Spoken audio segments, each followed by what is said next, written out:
जननी जन्म सौख्यानां वर्धनी कुल संपदां पदवी पूर्व पुण्यानां लिख्यते जन्म पत्रिका आदित्याय च सोमाय मंगलाय बुधाय च गुरु शुक्र शनिभ्यश्च राघवे केतवे नमः गजाननं भूतगणादि सेवितं कपित्त जम्बो फलसार पक्षिदं उमासुदं सोह विनाश कारणं नमामि विघ्नेश्वर पादपंकज महागणपति துணை கொண்டு நவகிரக தேவதா துணை கொண்டு உலகெங்கும் வாழக்கூடிய நெக்ஸ்ட் ஜென் நேயர்கள் அனைவருக்கும் வணக்கம்.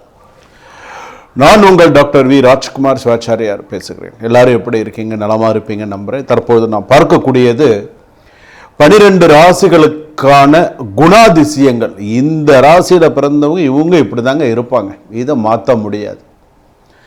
இது எல்லாருமே ஆவலாக ஒவ்வொருத்தரும் தெரிஞ்சுப்பீங்க என்றதில், ஐயோ என் ராசிக்கு என்ன சொல்ல போகிறாங்க, மேஷத்துக்கு என்ன சொல்ல போகிறாங்க, மிதுனத்துக்கு என்ன சொல்ல போகிறாங்க, சிம்மத்துக்கு என்ன சொல்ல போகிறாங்க அப்படின்னு ஒரு உத்வேகத்தோடு இருப்பீங்க. ஸோ நம்ம ராசிக்கு என்ன சொல்கிறாங்க, எப்படி கரெக்டாக சொல்கிறாரா சார் அப்படின்னு சொல்லி ரொம்ப ஆவலாக எதிர்பார்க்கக்கூடிய ஒரு சூழ்நிலை.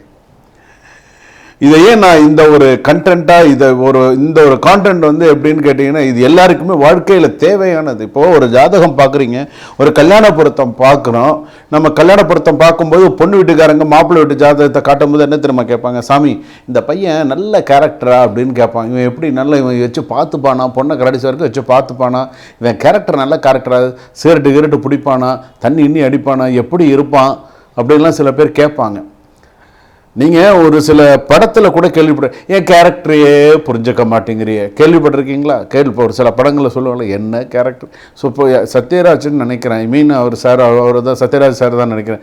என் கேரக்டரையே புரிஞ்சுக்க மாட்டேங்கிறேன். என்னையா உன் கேரக்டர் சொல்லியா, நான் தெரிஞ்சுக்கிறேன், இப்போ தெரிஞ்சுக்கிறேன், உன் கேரக்டர் என்னையா சொல்லியா, நான் தெரிஞ்சுக்கிறேன் அப்படின்னு தான் இன்றைக்கி இந்த 12 ராசிக்கும் எப்படியும் இப்போ அதாவது சத்யராஜ் சாராக இருந்தால் கூட 12 ராசியில் ஒரு ராசியில் அவரும் பிறந்திருப்பார் இல்லையா, தெரிஞ்சிடும் இல்லையா யார் எப்படி என்ன சொல்கிறாங்க என்ன அப்படிங்கிறது. ஏன்னா அவங்கெல்லாம் வந்து ஒரு லெஜெண்ட், அவங்கெல்லாம் சத்யராஜ் சார்லாம் ஒரு லெஜெண்ட். அவங்களாம் அவங்கவுங்க ஃபீல்டு. எதுக்காக இந்த ஒரு வார்த்தையை நான் எடுத்தேன்னா, அந்த வார்த்தையை அவர் அடிக்கடி பயன்படுத்த, என் கேரக்டரையே புரிஞ்சுக்க மாட்டேங்கிறீ சொல்ல ஏதோ ஒன்று சொல்லுவார். அது எனக்கு அது ஃபுல்லாக தெரியல, ஏன்னா நான் ரொம்ப அதெல்லாம் பார்க்குறதில்ல. ஸோ அதனால் சொல்கிறேன். ஸோ அப்போ இந்த 12 ராசிக்கான குணாதிசயங்கள் என்ன அப்படிங்கிறத நம்ம தெரிஞ்சுக்க போகிறோம். இது மானுக்கும் பொருந்தும் பெண்ணுக்கும் பொருந்தும். ஆணுக்கு மட்டும்தான் இல்லை, பெண்களும் இந்த மாதிரிலாம் இருக்காங்க. இப்படித்தானே இப்படி தான் இல்லையா, போய்கிட்டே இருறா, இப்போல்லாம் வந்து மரியாதையே கிடையாது. இப்போல்லாம் போடா, எல்லாம் உன்ன மாதிரி 1000 பேரை பார்த்தாச்சு அப்படிங்கிற மாதிரி தான் இப்போல்லாம் தைரியமாக பேசுதுங்க எல்லாம் பொண்ணுங்களாம். அதெல்லாம் நீங்கள் பார்க்கக்கூடிய பெண்கள் 30 வருஷத்துக்கு முன்னாடி, 25 வருஷத்துக்கு முன்னாடி இருக்கக்கூடிய பெண்கள் அந்த பாவாடை தாவணி, அந்த ஒரு அடக்கத்தோடு ஒரு நார்மலாக அப்போ பார்த்த பெண்கள் வேறு. இப்போ வந்து இப்போ 2K கிட்ஸுங்கிறான், 3K கிட்ஸுங்கிறான், புரிய மாட்டேங்குது ஒன்றும். போடா அப்படின்ட்டு போகுதுங்க. அதெல்லாம் முன்னாடி மாதிரிலாம் கிடையாது. இப்போ காலங்கள் மாற மாற எல்லாம் மாறிடுது. ஸோ வாங்க வீடியோக்குள்ளே போவோம். 12 ராசிக்கான குணாதிசயங்கள்லாம் கேரக்டர் வைஸ் எப்படி இருக்குது என்னங்கிறத விலாவரியாக பார்ப்போம். கடைசி வரைக்கும் வீடியோ ஸ்கிப் பண்ணாமல் பாருங்கள், ப்ளஸ் மைனஸ் எல்லாமே தெரிஞ்சுப்பீங்க. சிம்மராசி நேயர்களே, சிம்மராசின்னு சொல்லும்போது மக நட்சத்திரம் சிம்மராசி, பூர நட்சத்திரம் சிம்மராசி, உத்தர நட்சத்திரம் சிம்மராசி. Born to rule. நான் ஆளை பிறந்தவன், ரைட்டு, நீ ஆளை பிறந்தவனாவே இரு, நல்லது. பெண்கள் ஆண்டு இருக்காங்க, நான் யாரை சொல்கிறேன்னு உங்களுக்கு தெரியும். அம்மையார் திரு ஜெயலலிதா அம்மா அவர்கள் மக நட்சத்திரம் சிம்மராசி, ஆண்டு இருக்காங்க. ஏன்னா ஆளை பார்ன் டு ரூல்ங்கிறது உண்மையான வார்த்தை தான். நான் இல்லை, அது எல்லாருக்குமே அமையாது. அது சில ராசிக்காரர்கள் சில ஜாதகத்தை பொறுத்து தான் அதெல்லாமே. சிம்ம ராசிக்காரர்கள் இருக்கும் இடம் தான் அவங்களுக்கு சென்ட்ரல் ஸ்டேஜ் மாதிரி. ரெஸ்பெக்ட் கொடுத்தா கிங்கு, இல்லைன்னா லைஃப்லேருந்தே டெலீட் பண்ணிட்டு போயிட்டே இருப்பாங்க. ரெஸ்பெக்ட் கொடுத்தா கிங்கு, அதுதான் ஞாபகம் வச்சுக்கோங்க. சிம்மராசி பொறுத்தளவுக்கு வந்து பார்த்தீங்கன்னா எப்போவுமே ஒரு டாப் பொசிஷனில் இருக்க வேண்டும், யாருக்கும் கீழே இருக்க மாட்டாங்க. அது வந்து அவர் ரொம்ப எதிர்பார்ப்பான், எப்போவுமே ரொம்ப டாப் பொசிஷனில் தான் இருக்கணும்னு ஆனாக இருந்தாலும் சரி பெண்ணாக இருந்தால் ஒரு டாப் பொசிஷனில் தான் இருக்கணும்னு நினைப்பாங்க. அதுக்கு கீழே இருந்தால் என்னத்தை பார்ப்போம் அப்படி ஒரு மாதிரி ஒரு விஷயம். அது கேரக்டர் வைஸ் எப்படி தெரியுமா, ஈகோ ஹையாக இருக்கும், ப்ரைட் அதிகமாக இருக்கும். பெண்லாம் வந்து பார்த்தீங்கன்னா குயின், அட்டிடியூட் குயின், அதாவது ராணி மாதிரி இருப்பாங்க. பெண்கள்லாம் ராணி மாதிரி இருக்கணும்னு ஆசைப்படுவாங்க. செல்ஃப் ரெஸ்பெக்ட் ரொம்ப ஸ்ட்ராங்காக இருக்கும். ஆணாக இருந்தாலும் சரி பெண்ணாக இருந்தாலும் ரொம்ப கொஞ்சம் கூட அந்த ஒரு அந்த செல்ஃப் ரெஸ்பெக்ட் அந்த கரெக்டாக இருப்பாங்க. யாராவது டிஸ்ரெஸ்பெக்ட் பண்ணினா ஸ்ட்ரைட்டாக போடான்னு மூஞ்சில் அடிச்சுட்டு போய்கிட்டே இருப்பாங்க. படம் நான் அது நல்ல வார்த்தை சொல்கிறேன், வேற ஒருத்தெல்லாம் வேற ஒரு வார்த்தையை சொல்லுவோம். அது மாதிரி லக்ஸரி லைஃப் விரும்புவாங்க, ஆடம்பரமாக இருக்கணும்.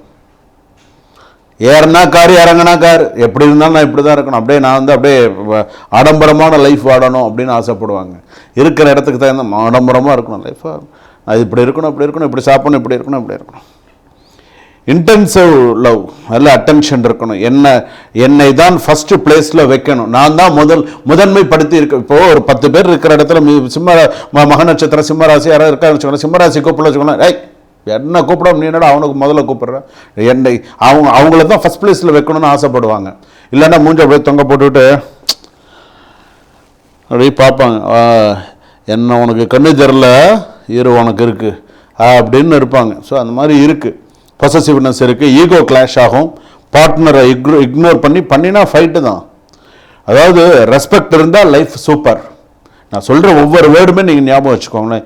ஈகோ கண்ட்ரோல் இல்லைன்னா ப்ராப்ளம் தான் வரும் லைஃப்பில். ஸோ இதெல்லாம் உங்களுடைய கேரக்டர். வேலையில் கூட சரி, பாஸ் எப்படி லீடர்ஷிப் ரோல், இது இந்த மாதிரிலாம் தான் எதிர்பார்ப்போம்.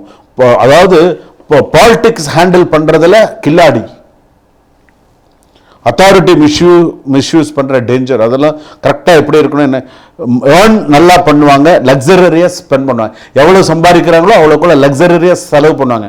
நார்மலாலாம் போகணும், போனால் என்னத்தை நல்லா சம்பாரிச்சா நல்லா சாப்பிட்டோன்னு இருக்கணும்டா, இதெல்லாம் சும்மாலாம் இருக்காது, நல்லா சம்பாதிப்போம், நல்லா சாப்பிடுவோம், வா நல்லா பெரிய ஹோட்டலாக போவாங்க. ஸோ லக்ஸரியஸாக ஸ்பெண்ட் பண்ணுவாங்க, சேவிங்ஸ் குறைவு. ஸோ நல்லா இருக்கும். அதே போல் வந்து பார்த்திங்கன்னா நெகட்டிவ் வந்து பார்த்தீங்கன்னா ஈகோ இருக்கும், கண்ட்ரோல் நேச்சர் இருக்கணும், அரோகன்ஸ்ன்னு சொல்லுவாங்க. பாசிட்டிவ் வந்து லீடர்ஷிப், கான்ஃபிடன்ஸ், போல்ட்னஸ், இதெல்லாம் சில நல்ல விஷயங்கள்லாம் இருக்கும். என்னென்னா ஈகோ வந்து biggest enemy. Jealous people surround எப்போதுமே உங்களை சுற்றி இருப்பாங்க தான். ஸோ இவங்க கேரக்டர் வைஸ் ரொம்ப கரெக்டாக ஹேண்டில் பண்ணிக்கணும். ரெஸ்பெக்ட் இல்லைன்னா ரிலேஷன்ஷிப் கூட பிரேக் ஆகிடும். நீ எப்பேற்பட்ட சொந்தமாக இருந்தாலும் சரி, என்னை மதிச்சா நீ என் வீட்டுக்கு வா, இல்லைன்னா நீ வராது, நீ படா அப்படின்னுவான். அதே போல் நான் வந்தால் சீனே மாறும், அந்த மாதிரி இருக்கிறவங்களாம் இருக்காங்க. நான் கிங்கு, என்னை யாராலையும் கண்ட்ரோல் பண்ண முடியாது, நான் வந்தால் சீனே மாறும், ஆனால் என்னை யாரும் கண்ட்ரோல் பண்ண முடியாது ஞாபகம் அப்படின்னு அந்த மாதிரி இருக்கக்கூடியவர்களாக இருப்பார்கள். அரசனுக்கு ஒரு சொல்லு, அதிகார அகங்காரம் அழிவுக்கு வழி. அதாவது நீ அரசனாக இரு, நீ நல்லா இரு, எல்லாமே இரு, ஆனால் அகங்காரத்தோடு இருந்தன அதுதான் உன்னுடைய அழிவுக்கு வழி அப்படின்னு சொல்லுவாங்க. அதனால் கேரக்டர் வைஸ் நீ இப்படி தான் இருக்கணும், இப்படி தான். ஒரு சில கெட்ட கேரக்டர் இருக்கா மாற்றிக்கோ, கேரக்டர் இதுன்னா கெட்ட கேரக்டர் இருக்கா மாற்றிக்கோ, அதுதான் நல்லது. நல்ல கேரக்டர், நல்ல பழக்க வழக்கங்களை, இது பணம் எவ்வளோ வேணாலும் சம்பாதிச்சிடலாம், சரியா? நல்லா ஞாபகம் வச்சுக்கோ, பணம் எவ்வளோ வேணாலும், நீ இன்றைக்கி இழந்த செல்வத்தை நீ எவ்வளோ வேணாலும் சம்பாதிச்சிடலாம். ஆனால் நான் இங்கிலீஷில் இன்றைக்கி ஒரு வேர்டு சொல்கிறேன், character lost is everything loss.